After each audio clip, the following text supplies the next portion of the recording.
Donc nous voici arrivés à nouveau à la fin d'une année, plus particulière que les autres, puisque durant toute cette année, nous avons été amenés à rester à l'intérieur. À l'approche du solstice d'hiver, qui est la nuit la plus longue de l'année, où la lumière extérieure diminue, l'approche de Noël, c'est un peu comme une ruée vers la lumière.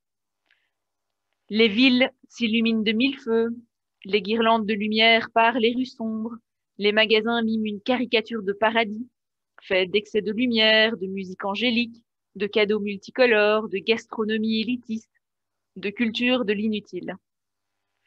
Pour beaucoup, cette mystérieuse fête de Noël risque de n'être qu'une course éperdue et absurde aux achats de cadeaux, de nourriture en tout genre, sur fond de sacralisation incomprise d'un petit Jésus de plâtre, vagissant dans une crèche en plastique, avec une pensée compassée pour les pauvres, susceptible sans doute d'alléger la conscience. Noël, c'est vrai, prépare à la victoire du soleil sur les ténèbres. Du soleil à la lumière, de la lumière extérieure à la lumière intérieure, le pas est vite franchi. L'histoire du Christ nous invite en effet à nous tourner vers une autre lumière, celle enfuie au fond de nous. Noël devient ainsi la fête de la naissance de cette lumière en l'homme. Et cette naissance de l'homme Jésus, c'est chaque matin, au réveil, qu'elle peut avoir lieu en nous. Pas une fois par an, mais chaque jour. Chaque matin, on peut sortir du lit du grand oubli, l'oubli de qui nous sommes vraiment, d'où nous venons et de vers quoi nous allons. Chaque année, la fête du 25 décembre est là pour nous rappeler la même chose, que cet enfant Jésus que nous sommes puisse nous sortir du noir. La décision est en nous, ici et maintenant, nous pouvons choisir de comprendre, choisir de nous réveiller, définitivement, ne plus jamais nous endormir, choisir d'en finir avec cette cruelle ignorance, choisir les voies d'Égypte et non plus celles d'Hérode. Il ne tient qu'à nous d'en décider. À nous de saisir enfin l'essence du symbole de Noël. À nous d'en saisir enfin le sens. Car le sens que nous donnons à Noël révèle aussi le sens que nous donnons à notre vie. La pensée qu'il y a 2000 ans, quelqu'un vint sur cette terre et prit sur lui les péchés du monde, pouvant ainsi nous laisser nous rendormir satisfaits, peut probablement soulager notre conscience de surface. Mais Christ serait-il né 1000 fois à Bethléem? S'il ne naît pas une fois en vous, cela n'aurait servi à rien. Cette pensée, cette parole est celle d'Angelus Silesius, un homme du XVIe siècle qui a beaucoup fréquenté les cercles de Jacob Böhme, le porte-parole du gnosticisme à cette époque, et nous nous proposons d'approfondir un petit peu cette pensée. S'il y a un sens à trouver à Noël, ce sera en termes de renaissance. En effet, à côté de la mystification paralysante de notre vie quotidienne, il y a le merveilleux témoignage que la naissance de Jésus est l'histoire vraie de notre renaissance intérieure. C'est pourquoi Noël peut se présenter dans nos vies à tout instant de l'année. Car l'homme n'est pas seulement cet animal intelligent qui se nourrit des fruits du soleil extérieur, il participe aussi à un aspect divin, essentiel, lié au soleil spirituel intérieur. Et s'il est vrai que nous sommes liés à ce monde par cette personnalité de chair, soumise à la roue des naissances et des morts, il est surtout vrai qu'un tout autre principe de vie, la semence Jésus, le grain de sénévé, attend depuis longtemps, depuis des temps immémoriaux. Cette semence Jésus attend d'éclore en nous, sous la caresse des rayons de notre soleil intérieur. Le Christ, c'est une force, une immense force, qui ouvre à notre conscience la naissance de la lumière. Sertie au cœur de notre cœur, dans la crèche désaffectée de notre psychisme délabré, cette mystérieuse vibration divine témoigne de notre filiation de lumière. Tous les personnages du mythe de Noël incarnent le processus de cette croissance intérieure, le combat de l'homme, ses possibilités et ses choix. Ils nous ont été traduits dans cette inimaginable fresque vivante de l'évolution humaine que constituent les écrits sacrés de toutes les traditions spirituelles. Car ces récits mythiques sont en fait totalement magiques. Source de révolution intérieure totale, ils sont les messages discrets distillés par les résistants de la lumière pour nous sortir de la prison de notre nature humaine ignorante. Ils nous indiquent le sens, la direction qu'il nous faut suivre pour sortir de cette grande illusion de la conscience, manipulée par la tyrannie de notre moi égocentrique. De notre ouverture de conscience va dépendre la qualité de notre lecture de ces récits. En effet, le maître moi nous fait boire chaque matin le filtre empoisonné qui obscurcit la véritable nature de notre identité divine. Il nous tient dans l'illusion d'être de pauvres pécheurs, perdus dans le labyrinthe de nos complexités de vie. Nous avons pourtant la toute-puissance divine en nous. Elle est source de notre être depuis l'origine du monde. Elle est l'essence de notre conscience, levée au cœur de nous. Et nous nous proposons ce soir de découvrir ensemble le mystère de ces symboles clés qui nous déroulent la carte de sortie de notre prison illusoire. Car chaque personnage de ces récits mythiques traduit un état de conscience particulier du chercheur en chemin. Et dans cette optique, nous allons à présent passer en revue plusieurs personnages du récit de la naissance de Jésus.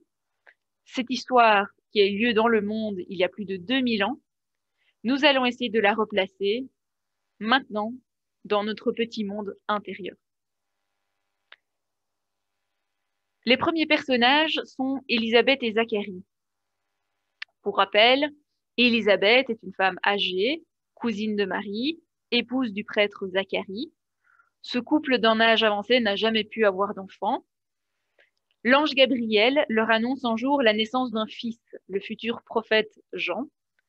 À cette annonce, Zacharie ne parvient pas à y croire, il le conteste et tombe muet, tandis qu'Élisabeth accepte la nouvelle sans hésiter et avec une grande joie. Le couple Élisabeth et Zacharie, vieux et désespérés de leur stérilité, traduit l'image de l'homme complexe que nous sommes tous. Nous sommes en fait des êtres doubles. Nous sommes des êtres anciens, c'est-à-dire formés de multiples mémoires héritées et inconscientes. L'enseignement spirituel parle d'un microcosme dont nous ne sommes conscients que d'une partie superficielle.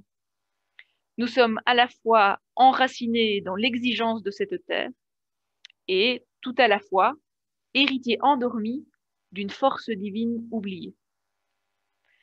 Ce couple stérile, Élisabeth et Zacharie, est présent en nous-mêmes. En nous vivent ces deux tendances, ces deux consciences. D'abord, celle accrochée au passé et soumise au pouvoir du mental, qui est la conscience Zacharie. Elle constitue la conscience du mental rationnel qui est au pouvoir de notre vie. C'est la conscience qui nous identifie au corps. Elle ne peut rien produire de viable. Tout ce qu'elle fait est désespérément éphémère. Elle est sous l'emprise des sens, des désirs, de l'inconscience. Elle n'est jamais satisfaite, esclave des convulsions mentales, émotionnelles, qui impriment leur addiction jusque dans la chair du corps physique. Elle étouffe notre conscience divine, notre conscience Élisabeth. Dès notre premier souffle, nous sommes en effet conditionnés à regarder vers l'extérieur. Nous tournons le dos dès la naissance à l'écoute intérieure. Et ignorant la présence d'une force intérieure, nous projetons notre vie dans un regard extérieur, hypnotisés par le spectacle d'un monde impermanent et changeant qui ne génère au final que manque, frustration, déception et peur de vivre. Un monde, pourtant, qui est le seul fruit de notre projection. Et les années passent, les vies défilent dans une course éperdue obscurcie de souffrance et d'obscurité, à la recherche d'un bonheur que nous pensons hors de nous.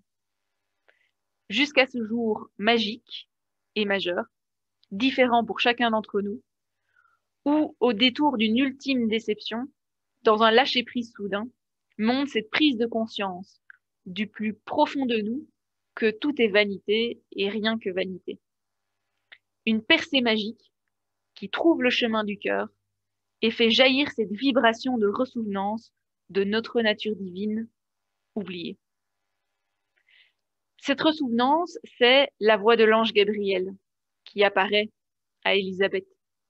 C'est le choc de la gnose qui touche le cœur. C'est l'oreille intérieure de la conscience Élisabeth qui transperce le cœur d'une inconcevable espérance. Un autre souffle de vie est possible.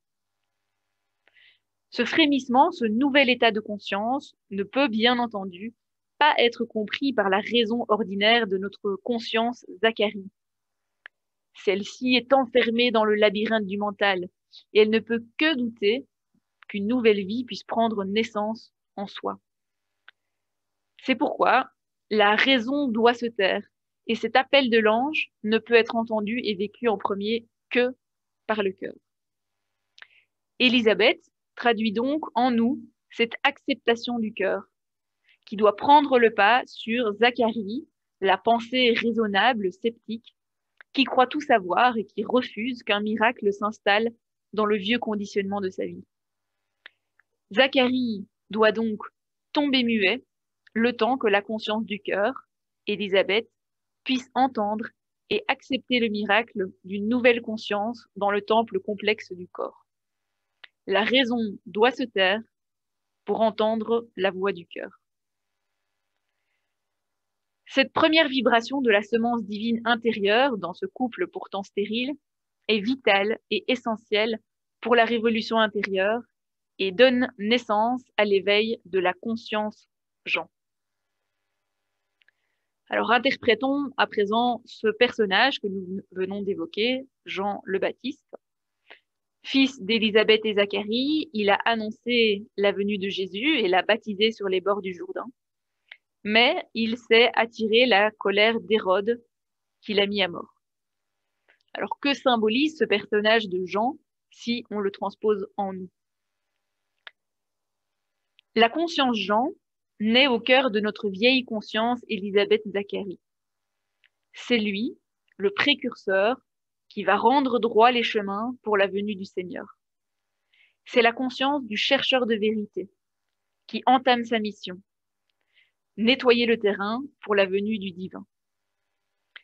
C'est l'homme dont la conscience a mûri suffisamment pour reconnaître que ce que nous appelons la vie, avec toutes ses limitations et la mort garantie en fin de parcours, n'est pas, ne peut pas être la vie véritable, qu'il doit s'agir de toute autre chose. Une immense nostalgie surgit alors du fond de notre cœur, un désir du salut, un désir de se dégager de cette glaise égocentrique qui nous retient rivés au sol de nos habitudes. L'homme Jean, c'est l'élève, le disciple du Maître divin en nous. Il n'est pas à la lumière, mais il va témoigner de cette lumière qu'il pressent au fond de lui. L'homme Jean, c'est donc un nouvel état de conscience. Il va exprimer le processus de préparation par ces mots. Il faut que je diminue afin qu'il croisse. Le processus est déclenché et va perturber l'ensemble de notre système de vie. La raison et le cœur s'allient alors pour préparer la venue de l'enfant divin qui arrive, de la nouvelle conscience qui va reprendre le pouvoir de la vie. Cette dynamique nouvelle de la conscience Jean va préparer la structure psychique nouvelle capable de recevoir ce nouveau-né qui a pris naissance en même temps que lui dans la crèche du cœur. Ce cousin de Jean, l'enfant Jésus nouveau-né, est le fruit miraculeux de la rencontre, de la vibration de l'esprit avec cet atome étincelle d'esprit endormi depuis des millénaires au cœur de notre cœur. Il est le fruit de ces deux consciences nouvelles que sont Marie et Joseph. Donc on va poursuivre l'histoire et nous intéresser maintenant au personnage de Marie et Joseph, le charpentier. Ils vont donner naissance à l'enfant divin, mais arrivé à Bethléem, ils ne trouvent pas de place dans une auberge et Marie va donc enfanter dans une étable. À nouveau, le couple Marie et Joseph est présent en chacun de nous comme deux aspects potentiels de notre état d'être. Joseph, le charpentier, va s'offrir pour construire la nouvelle structure psychophysiologique de l'homme nouveau qui vient. Il représente le principe créateur dans la structure du microcosme. Il est le constructeur qui reçoit l'idée, le plan présent en nous. Marie, elle, représente le principe réalisateur dans notre microcosme qui va concrétiser l'idée, le plan de reconstruction et le rendre manifeste. Elle est l'âme originelle, silencieuse devant Dieu, servante du divin. Ensemble, ils vont entreprendre le grand travail de construction intérieure. Tous deux vont préparer et prendre soin de l'enfant divin qui vient.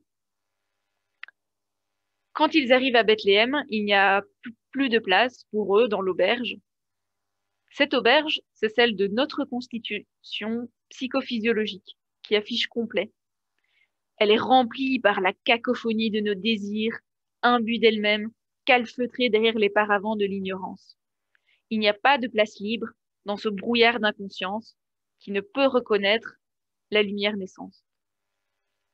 Et Jésus naîtra alors dans la crèche d'une étable, dans le lieu délabré de notre cœur, envahi par le désordre de nos émotions, de nos désirs multiples, de nos frustrations, de nos aspirations contradictoires. Dans la paix de la nuit de Noël, oasis de calme temporaire au milieu des tempêtes de la vie, la connexion s'installe entre l'atome étincelle, la rose de la vie, la semence de notre divinité oubliée, et la lumière rayonnante de la gnose. C'est le point de départ dans tout nouveau chemin de vie. Les personnages suivants sont les témoins de la naissance de Jésus. Il y a l'âne, le bœuf, les bergers venus rendre hommage et les rois mages qui, guidés par l'étoile, apportent la myrrhe, l'encens, l'or. Alors, sans trop nous appesantir sur ces éléments, essayons rapidement de saisir ces personnages. Les témoins de la naissance sont donc en premier l'âne et le bœuf figé dans la matière comme symbole de notre volonté qui est soumise au joug de nos passions. L'âne, c'est notre capacité de compréhension si limitée, qui s'agrippe avec entêtement aux opinions et aux clichés préconçus. Ils ruminent tous les deux et ne comprennent pas vraiment la portée de l'événement exceptionnel qui se déroule devant eux et malgré eux. Cet événement déclenche une paix intense chez le chercheur de vérité, en qui s'éveille cette lumière. Celle-ci est stimulée dans sa conscience par la naissance de cette puissance potentielle divine au cœur de lui. Les bergers viennent alors adorer le nouveau-né.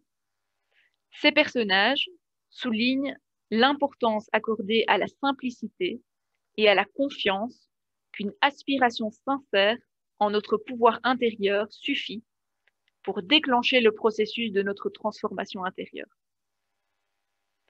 Après les bergers viendront les trois rois mages, symboles des trois pouvoirs magiques que sont le désir renouvelé, la volonté renouvelée et, comme conséquence naturelle, l'acte renouvelé. Désirer, vouloir et agir sont les trois forces qui nous permettent d'exprimer la vie, de manifester les merveilles de la conscience divine. Bergers et rois reconnaissent le Jésus naissant comme le nouveau roi du microcosme, comme le nouveau centre de notre vie. le combat naturel entre la lumière et l'obscurité a débuté. Plus rien ne nous laissera tranquilles que nous n'ayons réglé le dilemme de cette vie qui bascule. Le dernier personnage que nous évoquerons ce soir, c'est Hérode. Hérode est le roi qui s'inquiète de la venue de l'enfant Jésus à Bethléem. En effet, les mages considèrent déjà cet enfant comme le roi des hommes, et Hérode le voit comme un concurrent à éliminer. Il organise donc le massacre des nouveau-nés masculins, qui va conduire la famille de Jésus à se réfugier en Égypte. À la mort d'Hérode, et à la suite de l'intervention d'un ange, Joseph décidera de revenir. C'est aussi Hérode qui va faire décapiter Jean. À la naissance de Jésus, on l'a dit, le combat naturel entre la lumière et l'obscurité a débuté. Mais Hérode veille. Hérode, le roi-moi, c'est l'ego au pouvoir de notre vie. Il maîtrise tous les chemins d'accès de notre existence. Il est maître de la conscience éveillée et de notre inconscience ignorée. Existérer, c'est être hors de la conscience divine. Là, Hérode a tous les pouvoirs. Et il voit d'un très mauvais œil la naissance d'une vie qui échapperait à sa juridiction et qui le remplacerait. Que les 3 rois mages envoyés des étoiles viennent adorer le nouveau roi des hommes ne plaît forcément pas à Hérode. Dans sa grande intelligence, il pressent son pouvoir menacé. Une seule décision s'impose donc à lui, faire mourir à tout prix cet enfant dangereux.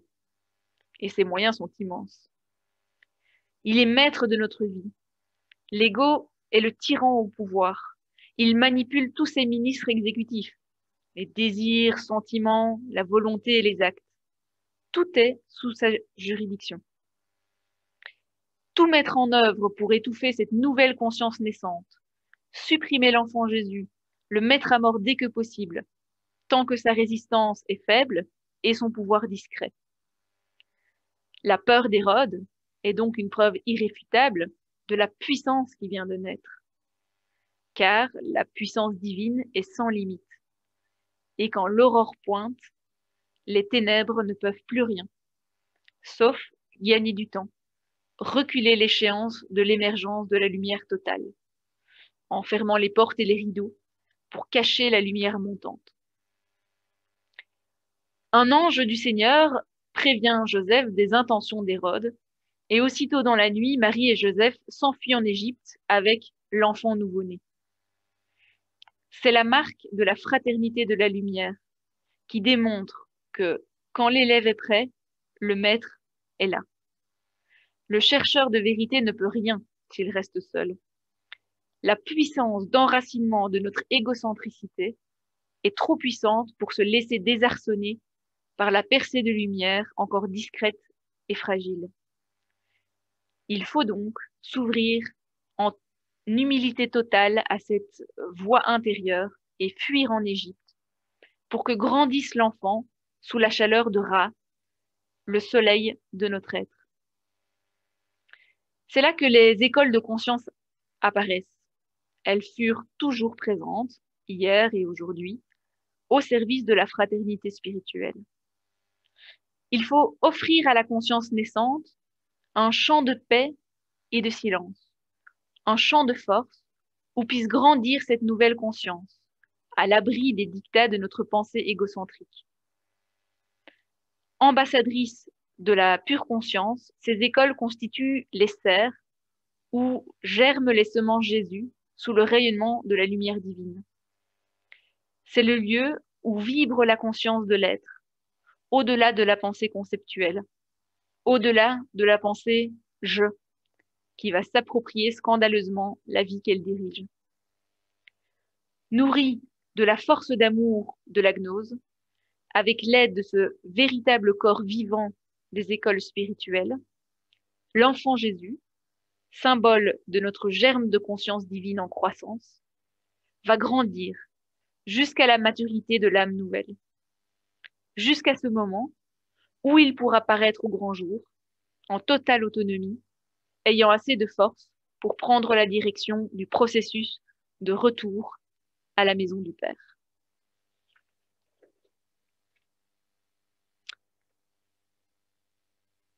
Le mystère de Noël est cette incroyable et magnifique fête intérieure.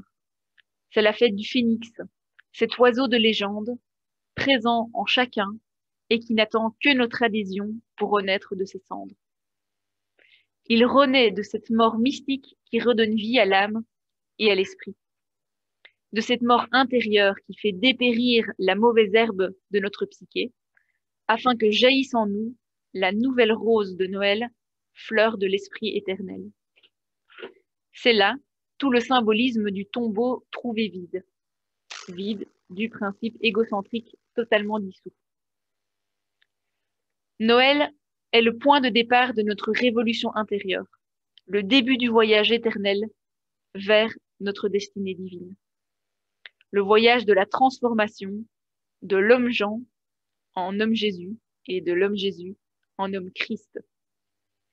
Le voyage qui fait la rupture de la liaison inconsciente de l'homme au subconscient d'Hérode pour passer sous la liaison directe de la conscience Christ, du souffle de l'esprit. Cette rénovation spirituelle est synonyme d'ascension et d'illumination divine. Elles ne peuvent être obtenues qu'en comprenant que nous sommes des créatures de lumière, opacifiées par les fascinations de notre ego et de ses créations éphémères. Nous ne sommes pas les fils de l'obscurité dans laquelle nous vivons, mais des étincelles de lumière immortelle qui sont déconnectées de la matrice divine, de l'amour qui tout interpénètre et tout imprègne. On fête Noël le 25 décembre partout dans le monde, mais vous l'aurez compris, le miracle de Noël peut survenir chaque jour pour le véritable chercheur de sens à donner à sa vie. Car il nous apparaît maintenant plus clairement que Christ serait-il né 1000 fois à Bethléem, s'il ne naît pas une fois en vous, cela n'aurait servi à rien. Dans ce sens, l'école de la Rose-Croix d'Or vous souhaite à toutes et à tous d'atteindre rapidement votre jour de Noël et vous invite chaleureusement à parcourir le chemin qui y mène.